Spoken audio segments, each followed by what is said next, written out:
Buenos días, jóvenes estudiantes. Vamos a dar inicio a la clase de Derecho Penal General correspondiente al segundo año F. Hoy es martes 22 de junio de 2021. Vamos a compartir pantalla. Y en el día de hoy empezamos con el desarrollo de los siguientes temas. Primero, ¿qué se entiende por tentativa? Es importante que nosotros tengamos pendiente lo siguiente. Los delitos o el delito puede llegar a tener dos formas o tiene dos formas. Uno es el delito consumado y otro el delito tentado. El delito consumado es aquel que se han realizado todos los actos idóneos de la conducta ilícita y estos han tenido un resultado final. ¿Cuál es el resultado final? ¿Cuál es el resultado final? El resultado final es la realización de la figura delictiva. Ese es el delito consumado. El agente o sujeto activo realizó todos los actos idóneos que conforman la conducta ilícita y esta tuvo su resultado final. Es decir, por ejemplo, ¿cuál es el resultado final? El delito. Tomó el arma de fuego, la empuñó, apuntó hacia la víctima, disparó y ese disparo le ocasionó la muerte a la víctima. Se realizaron todos los actos idóneos y este tuvo como resultado final el delito. Bien, entonces, la otra forma del delito es cuando el agente realiza todos los actos idóneos. Sin embargo, estos actos idóneos no produjeron el resultado final. En el ejemplo que les puse, el agente o sujeto activo llegó al lugar donde estaba la víctima, empuñó el arma, pero el arma al final no disparó. O empuñó el arma y hubo otra persona que lo empujó y evitó que disparara. Es decir, la tentativa en términos generales es la realización por parte de la gente de todos los actos idóneos que conforman la conducta ilícita. Sin embargo, esta no tuvo como resultado final el delito deseado. Y esta situación se puede dar por dos razones. Una, porque el propio agente o sujeto activo se arrepienta en el último momento de llevar a cabo la conducta ilícita o por situaciones ajenas a ese sujeto activo que impidan que él lleve a cabo la conducta ilícita. Esto que yo les estoy diciendo aquí, esto que les acabo de explicar, se lo escribí en el tablero de la siguiente manera. Se entiende por tentativa a la forma imperfecta de realización del hecho punible. Es decir, el agente o sujeto activo realiza el conjunto de actos idóneos necesarios para tener como resultado el hecho punible. Sin embargo, este no se lleva a cabo, ya sea por voluntad del sujeto activo de culminar el acto ilícito o por circunstancias ajenas al sujeto activo o agente. ¿Cuáles son las características de la tentativa? El agente realiza los actos idóneos que conforman la conducta ilícita. Esto es básico.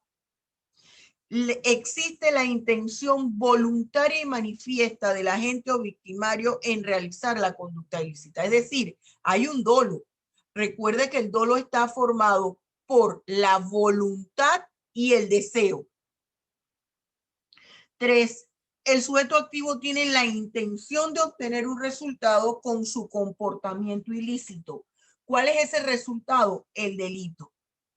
4. La consumación del hecho punible no se lleva a cabo ya sea por una condición propia de la gente que no lo desea terminar o por situaciones ajenas a la gente.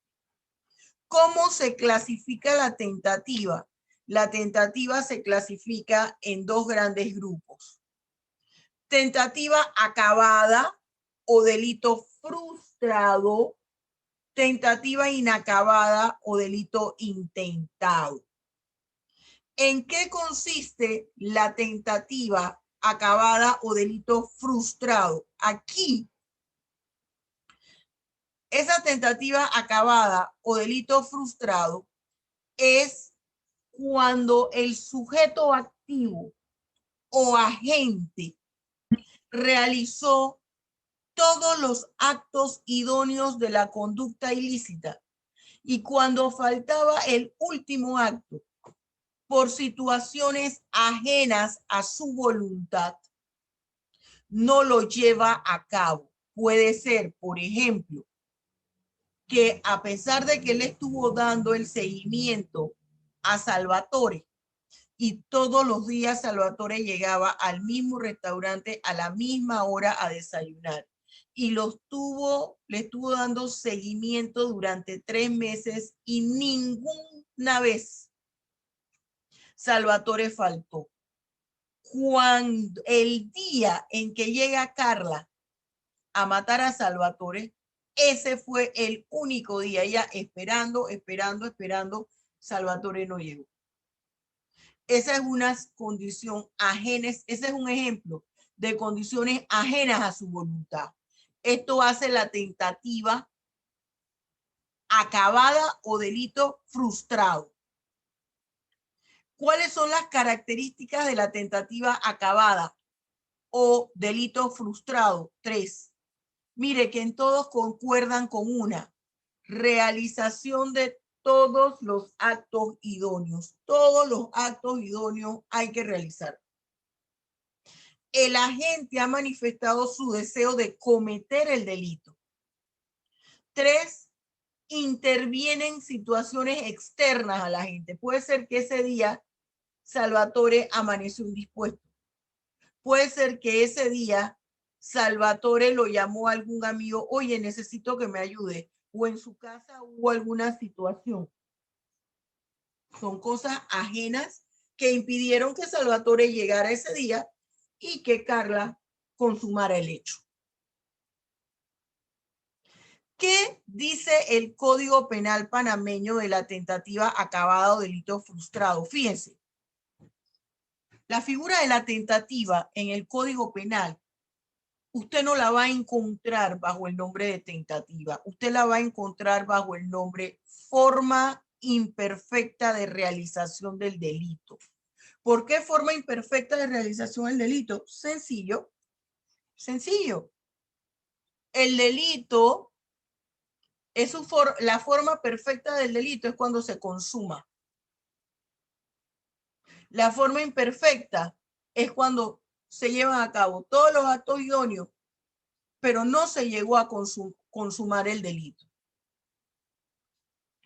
¿Dónde se encuentra? En el artículo 48 del Código Penal. Título segundo, hechos punibles y personas penalmente responsables. Capítulo 8. Dice, fíjese, hay tentativa cuando se inicia la ejecución del delito mediante actos idóneos. Mire cómo se maneja el término. Eso es fundamental. Actos idóneos. ¿Dirigidos a qué? A la consumación. Pero esta no se produce a la consumación de qué? Del delito. Pero esta no se lleva a cabo por causas ajenas a la voluntad de la gente. ¿En qué consiste la tentativa inacabada o delito intentado? Fíjese que el resultado final no se produce por situaciones propias de la gente, ya que éste omite la realización de un acto idóneo. El propio agente, por voluntad propia, decide no concluir su conducta ilícita. ¿Cuáles son las características de la tentativa inacabada o delito intentado? Por eso es que el primero se llama frustrado, delito frustrado o tentativa acabada, porque el agente lleva a cabo todo, pero una situación externa impide que lo consuma. Acá se intentó, el agente intentó realizar el delito, pero al final él mismo se arrepiente.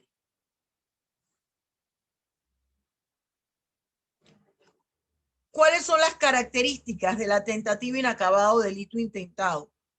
Fíjense, en todos está la intención por parte del agente de cometer el delito. El agente en el curso de los actos idóneos se arrepiente de llegar al resultado. Y el resultado no se obtiene por voluntad propia de la agente, por su decisión propia, impide que se llegue al resultado final. ¿Qué dice el Código Penal panameño de la tentativa inacabada o delito intentado? ¿Dónde está? En el artículo 49 del Código Penal.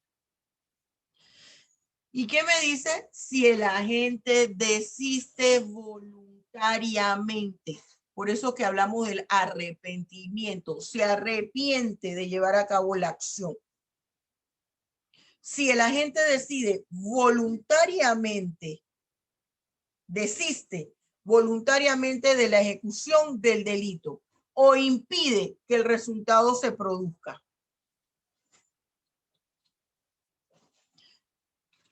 La autoría y complicidad.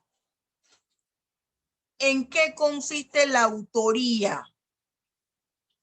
La autoría equivale a las personas que realizan por ellos mismos o por interpuesta persona los actos idóneos que conforman, que constituyen la conducta ilícita que va a producir el resultado final. Y son las personas quienes pueden ser objeto de una imputación objetiva y de determinar sus niveles de culpabilidad. Esos son los autores. Autor es la persona que realiza los actos idóneos que conforman una conducta ilícita a través de ellos mismos o por interpuesta persona, de manera tal que ellos son quienes pueden ser objeto de imputación objetiva o de determinar en ellos algún nivel de responsabilidad penal, que es la culpabilidad. ¿Cuáles son las distintas clases de la autoría? La autoría en la doctrina y en el Código Penal panameño se clasifica en dos formas. El autor directo o simple, que era también conocido, que es también conocido como el autor material, y el autor indirecto o mediato, conocido con el nombre de autor intelectual. El autor simple o directo es aquel que personalmente realiza el hecho punible. Ese es el autor directo o simple. El autor indirecto o mediato es aquel que realiza el hecho punible a través de otra persona.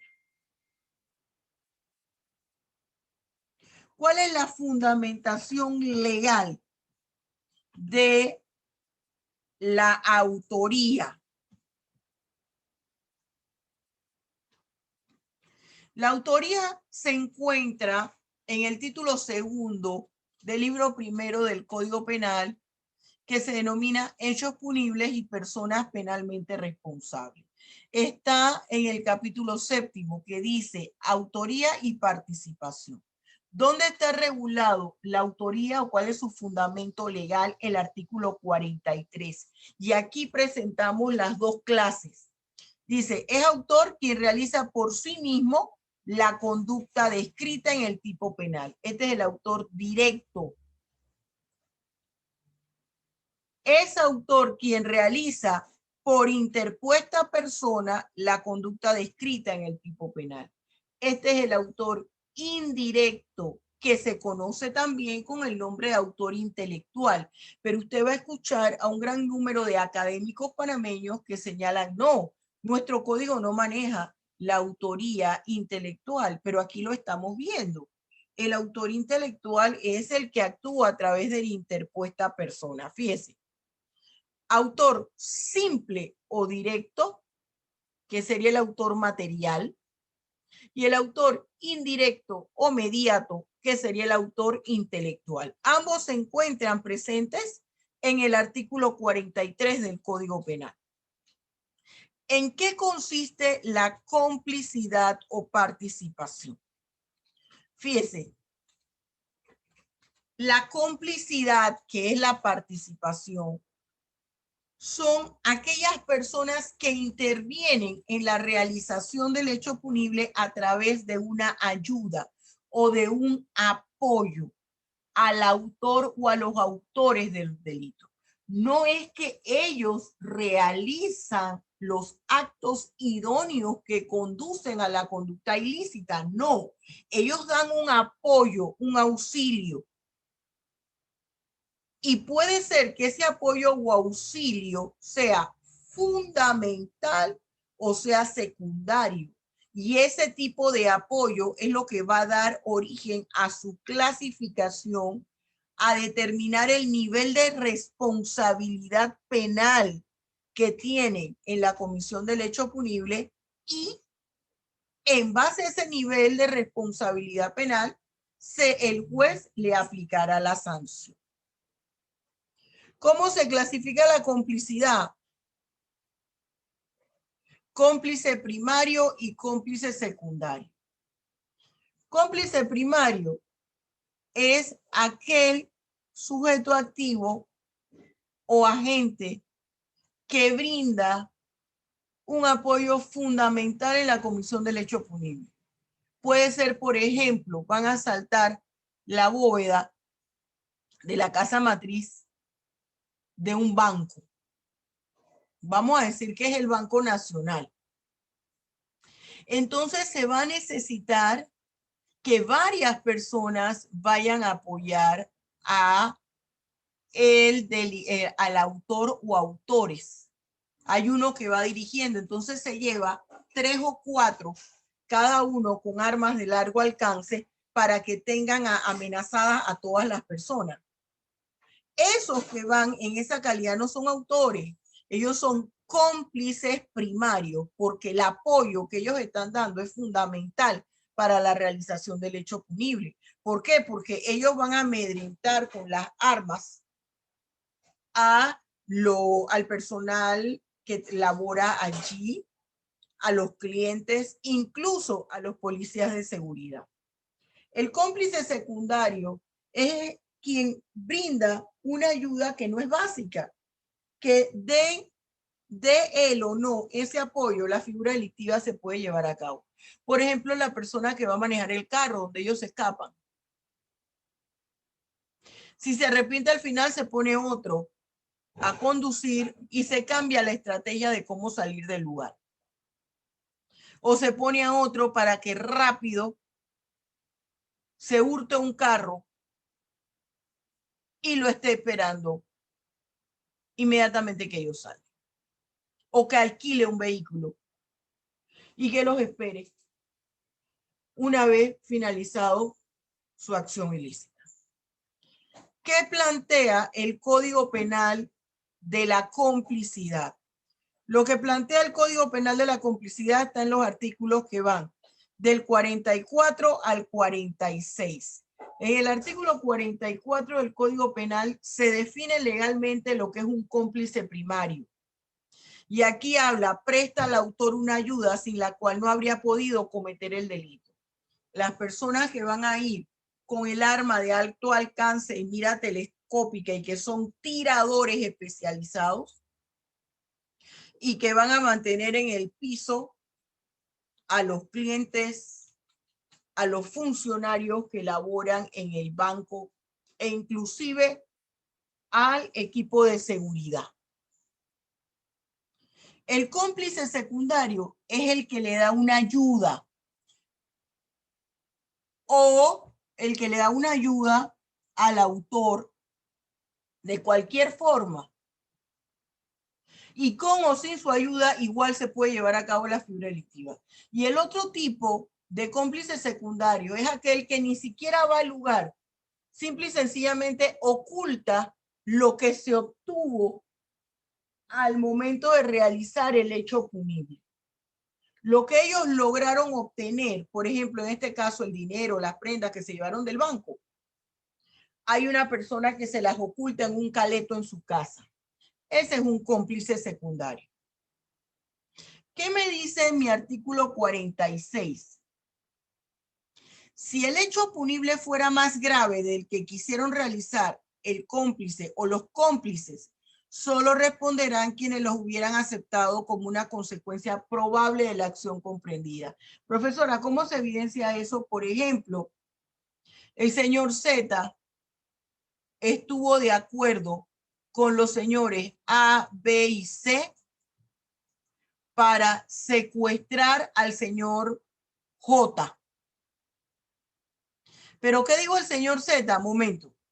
Yo acepto participar en el secuestro del señor J porque es un empresario multimillonario con la finalidad de que me toque una parte del rescate. Sin embargo, estoy en el entendido de que al señor J no se le va ni a maltratar, ni se le va a matar, se le va a dar sus alimentos y una vez se pague el rescate, se le devuelve a su familiar.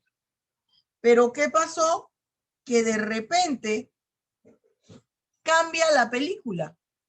De repente deciden matar al señor J para que no haya testigos. ¿Y qué dice el señor Z? Espérate.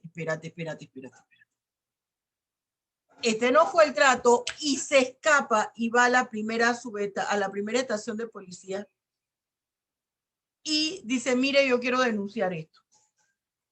Yo participé en el secuestro, estuve de acuerdo, pero lo que no estuve de acuerdo es que al señor lo mataran y vamos rápido porque lo van a matar. Esa es una forma de evidenciar y ha ocurrido. O realiza cosas y él le dice al señor J, venga y vamos a escapar que lo voy a ayudar. ¿De qué solamente va a responder el señor Z? Va a responder del secuestro, no del homicidio, en caso de que lleguen y ya hubiesen matado al señor J. ¿Qué señala el Código Penal con respecto al instigador? El instigador, que está regulado en el artículo 47, no es ni autor ni cómplice en la realización de la figura delictiva. Es la persona que anima a otra a que lleve a cabo la comisión de un delito que ya tenía preconcebida. Es decir, el señor Z se percata que el señor H quería matar. Que el señor H, sí, que el señor H quería matar al señor J. ¿Y qué hace el señor Z? Dice, sí, me parece bien, hazlo. Mira que él te vio la cara de bobo, para que respeten, para que todos los demás te respeten, para que tú plantes bandera. ¿Qué pasa con el señor Z? Ahí el señor Z está instando, animando a que la otra persona cometa una figura delictiva. Pero él no puede ser autor intelectual. ¿Por qué? Porque él no le ha puesto la idea en la cabeza. Ya la persona había decidido antes cometer la figura delictiva y no la había hecho porque no se había animado a realizarla. ¿Por qué les digo que no puede ser autor intelectual? Porque en la actualidad hay una corriente por allí en el derecho penal, que tienden a decir que el instigador es un autor intelectual. No, el instigador, su nombre lo dice, insta, anima a otro a realizar algo. Pero eso que anima a realizar, ya la otra persona había concebido por primera vez la idea. Ya él había decidido por primera vez realizar esa acción. Lo que pasa es que no se animaba. Entonces, el artículo 47 dice, es instigador quien determina a otro u otros a cometer delito. Las causas de justificación. ¿Qué se entiende por causas de justificación? Fíjense, aquí yo les pongo una imagen. Yo siempre les he dicho que analicen las figuras que les pongo, que yo no las pongo por decoración. Aquí hay una adulta mayor con su bastón, quiere decir que ella tiene algún tipo de discapacidad física. Su bolso que se lo está tratando de quitar un hombre por la contextura y física del hombre. Mire, aquí se le ve la barba. Es un hombre joven, mucho más joven que la señora, y está con esa capucha tratando de no ser reconocido. ¿Qué sucede aquí? ¿Qué me está indicando aquí la imagen? La señora ha tenido que utilizar un instrumento cuyo uso no es para golpear a las personas, sino para permitirle caminar mejor. Y lo ha tenido que utilizar como arma de defensa. ¿Qué quiere decir esto? Que la señora se ha visto envuelta en una situación que no es normal. La señora le están atacando. No es normal que usted salga a la calle y que todos los días a usted la quieran atacar. ¿Qué sucede? Ella, al verse ante esa situación inesperada, no le queda otra opción que utilizar su bastón para golpear a la persona que está intentando llevársele la cartera, quitarle las cosas. Espérese un momentito. Gracias. Quitarle su bolso.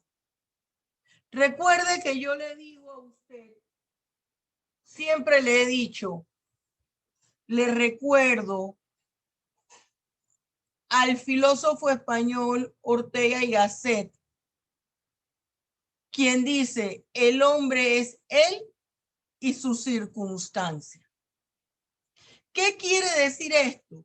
Que la conducta de un individuo, la personalidad de un individuo, la conducta de un individuo es producto en una parte de su personalidad, de la forma como su personalidad reacciona ante una situación. Pero hay otro porcentaje de su conducta que es producto de situaciones que le envuelven en el momento.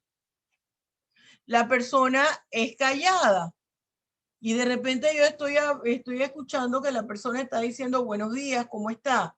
Ah, no, es que está saludando al rector. Esa conducta que ha realizado en ese momento ese individuo es producto de ¿qué? De que el rector es la autoridad máxima de la universidad, él es un docente, lo encontró en el lugar donde él estaba entrando y las reglas de urbanidad dicen usted debe saludar diciendo buenos días. Circunstancias que envolvieron su conducta. Circunstancias que envolvieron su conducta. Bien, entonces, De esto que les acabo de explicar se colige la definición de causa de justificación.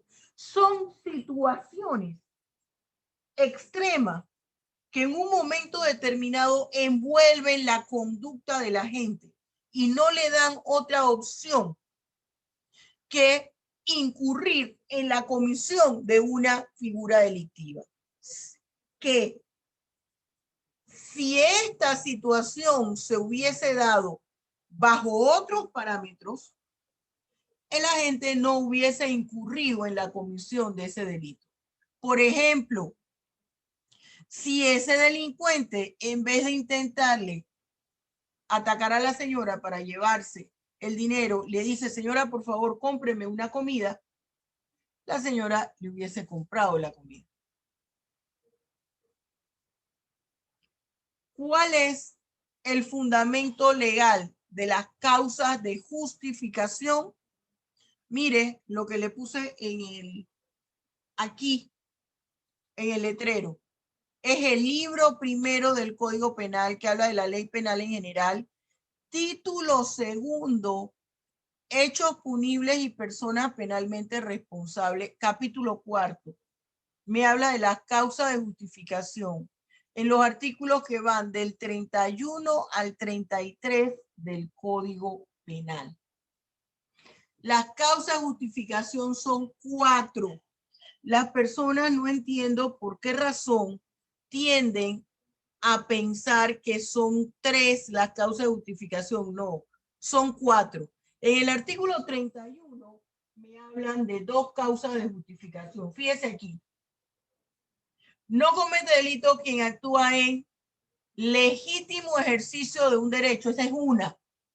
Legítimo ejercicio de un derecho. 2, cumplimiento de un deber legal. En el artículo 31 hay 2 causas de justificación. La tercera causa de justificación me la contempla el artículo 32 y es la legítima defensa.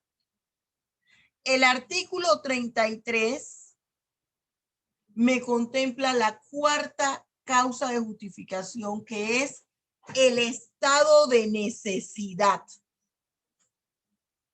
Esta es la cuarta causa de justificación. Y miren cómo empiezan. No comete delito. No comete delito. Sin embargo, en el estado de necesidad, no me inicia con no comete delito. ¿Qué pasa con las causas de justificación? Tienen una afectación directa sobre el injusto jurídico. Profesora, ¿qué es el injusto jurídico? El elemento de antijuridicidad. Es decir, ese adjetivo de la conducta, esa condición de ilícita de la conducta. ¿Cuáles son las causas de justificación? Se las pongo aquí, las 4, se lo repito. Legítimo ejercicio de un derecho. Cumplimiento de un deber legal. Legítima defensa y estado de necesidad. ¿Cuáles son las características de las causas de justificación? Miren lo que les puse en el tablero, son 3. Se afecta el injusto jurídico, es decir, el elemento de antijuridicidad. ¿Qué es la antijuridicidad? El injusto jurídico. En palabras sencillas, ¿qué quiere decir eso? Es el calificativo de ilícito de la conducta. ¿Cuál es el segundo? La segunda característica, que la ley penal considera que no se ha incurrido en la comisión de un delito. La tercera característica, como no se ha cometido un delito, entonces no existe responsabilidad penal. Pero ya veremos que con la responsabilidad civil pasa otra cosa. ¿En qué consiste el legítimo ejercicio de un derecho? El legítimo ejercicio de un derecho es una causa de justificación. en la cual la persona actúa amparada en un derecho legalmente que se le ha constituido legalmente, ya sea porque lo contempla una norma jurídica o porque el juez, a través de una sentencia ejecutoriada, es decir, que ha hecho tránsito a cosa juzgada, que no admite recurso alguno que pueda hacer que el juez cambie el contenido, le ha otorgado ese derecho. Por ejemplo, el Código de Familia le otorga al padre y a la madre de un menor la patria potestad, la guarda y crianza. ¿Me estoy explicando? Cuando yo paro un hijo, cuando yo doy a luz a mi hija, el Código Penal me dice, el Código de Familia me dice que yo a esa hija que parí, esa es mi hija, sobre la cual tengo derechos y deberes. La guarda y crianza la tengo, la patria potestad la tengo, junto con la persona que la engendré, que es el papá. Eso me lo da el Código de la Familia. Ah, pero resulta que la señora H y el señor Z se divorciaron y van a la contienda del divorcio. Y el juez le concede la guardia y crianza al 100% a la madre del menor, que es un niño de 7 años. Entonces, ¿qué pasa? La sentencia le ha otorgado el derecho y el deber que genera tener al 100% la guarda y crianza de ese hijo. Le ha quitado el porcentaje de que le corresponde al padre, que es el 50%.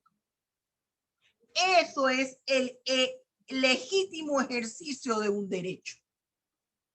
La persona es titular de un derecho que se lo ha podido dar el ordenamiento jurídico o una sentencia, e invoca ese derecho que tiene para protegerlo a través de la acción que está realizando. El papá quiere ver a su hijo y la mamá le dice: no lo vas a ver porque eres un borracho bueno para nada y lo que le vas a dar son malos ejemplos. Pero yo soy el papá, pero yo tengo aquí, el juez me ha dado el 100% de la guarda de crianza y te lo prohíbo. Ese es legítimo ejercicio de un derecho. El niño le dice a la mamá, o la niña le dice a la mamá: el novio de mi mamá me toca mis partes íntimas y yo no quiero ya vivir con ella.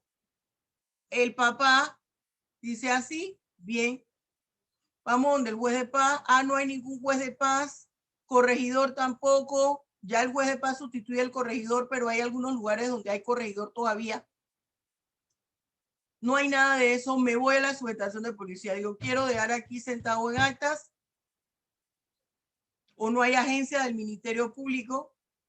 Si hubiese agencia del Ministerio Público y usted vive en la provincia de Panamá, aquí en la ciudad de Panamá, se va a la Fiscalía de Atención Primaria, allá entre Vía España y Caledonia, contra esquina a la iglesia, a la, creo que se llama Mini Basílica Don Bosco. Y usted dice: yo quiero dejar sentado que el día de hoy, domingo, que me corresponde entregar a mi hija o a mi hijo, porque se ha concluido la visita, no la voy a entregar porque la niña me ha señalado esto, que el novio de la mamá le toca sus partes íntimas.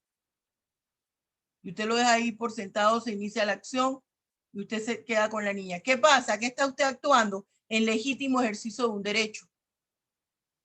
Porque usted tiene el 50% de la guarda y crianza de esa niña, de su hija.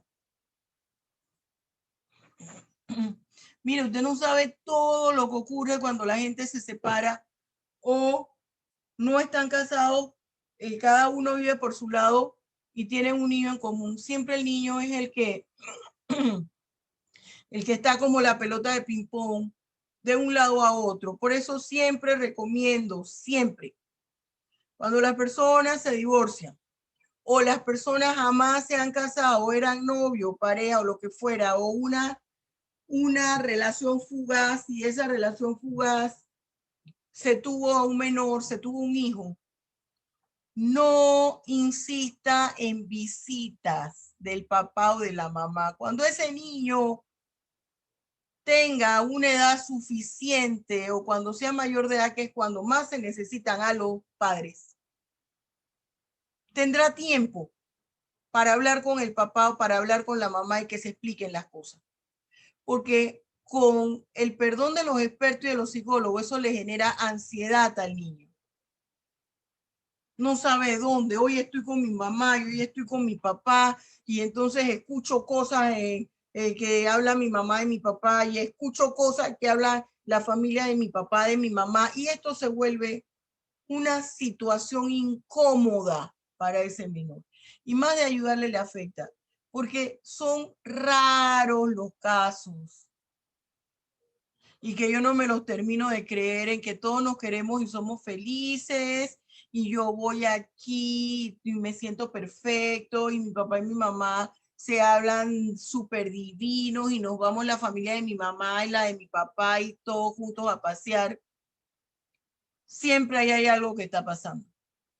Ya usted escogió la carrera de Derecho y así usted tiene que pensar, ¿eh? Así usted tiene que pensar. Y eso no quiere decir que por usted recomendar eso, los costos o sus honorarios van a ser menos. No, eso tiene nada que ver. Bien, el ejemplo que yo les mencioné es lo que yo le escribí aquí. Dice ejemplo en esta plantilla. Bien, jóvenes. Todavía nos faltan 10 minutos. No, nos faltan 5 minutos. Y no quiero dejar esto a la mitad. Mañana lo vamos a terminar. Salvatore, quedamos en la plantilla 58. Si mañana terminamos y no alcanzo tiempo para las preguntas, no se preocupe, que la siguiente clase tendríamos entonces las preguntas y empezamos los problemas.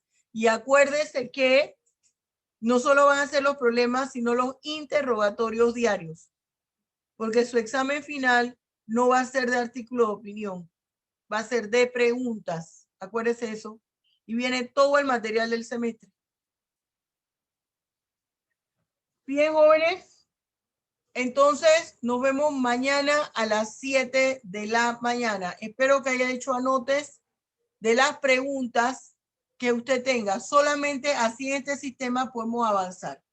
Mañana, en la segunda hora, en los 30 minutos de la segunda hora, yo espero ya haber terminado y espero contar con la lluvia de preguntas. Si no concluimos, o sea, si no alcanzamos a las preguntas, lo vamos a tener el próximo martes, perdón, y quiero que cada estudiante tenga mínimo 2 preguntas. ¿Ok?